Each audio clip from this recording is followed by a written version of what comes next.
Hello बच्चों, let's take a given question. The question says who discovered magnetic effect of current? A. Oersted, B. Faraday, C. Bohr, D. Ampere. So इस question में जो key concept we will be using is the key concept of magnetic effect of current. So ये एक phenomena ऐसा है जहाँ पे we have discovered or rather we will say कि जो scientist के नाम यहाँ पे given है उसमें से Oersted ने he discovered that in his experiment. Actually the experiment किसी और चीज़ का था लेकिन accidentally magnetic effect of current came into existence और came into discovery. So यहाँ पे हुआ ये कि while he was performing experiment with some current carrying wires, so accidentally a magnetic needle was brought near to the wire. So ये जब needle magnetic needle यहाँ पे आई, so magnetic needle start to deflect जब उसको current carrying wire के पास लाया गया. सो in this situation ये वैसा ही डिफ्लेक्शन शो कर रही थी जैसा कि when it is been kept near the magnet, जैसा डिफ्लेक्शन ये वहाँ शो करती है वैसे ही डिफ्लेक्शन ये magnetic needle current carrying wire के पास भी शो करने लगी. So that gave rise to the phenomena of magnetic effect of current. यानी कि करंट कैरिंग जो भी चीज़ होगी वो अपने अराउंड में एक मैग्नेटिक फील्ड भी क्रिएट करती है. ठीक है, so we can say current carrying wire, हम यहाँ पे पॉइंट लिख देंगे, current carrying conductor, we can say basically current carrying conductor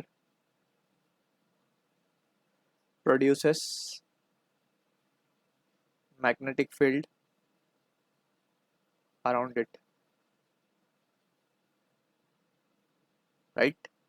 So ये एक पॉइंट हमें ध्यान रखना है for this particular Oersted experiment. So यहाँ पे हमारा जो आंसर होगा स्ट्रेट अवे ऑप्शन ए होना चाहिए करेक्ट. बी की बात करें Faraday's, so Faraday's law, Faraday discovered the phenomena of electromagnetic induction, EMI abbreviate कर रहे हैं, इलेक्ट्रोमैग्नेटिक इंडक्शन.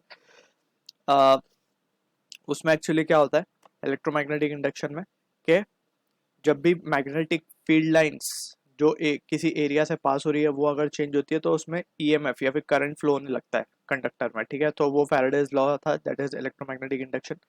बोर्स के according he was responsible for the structure of atom to give postulate regarding the structure of atom. तो यहाँ पे हम ये भी मेंशन कर देंगे, बोर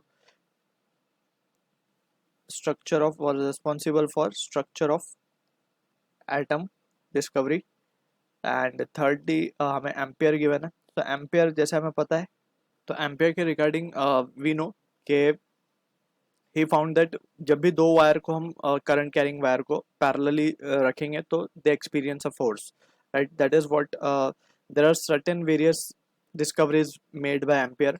तो यहाँ पे फिलहाल हम ये समझ सकते हैं कि एक तो force between two parallel wire, force between two parallel current carrying wire, current carrying wire.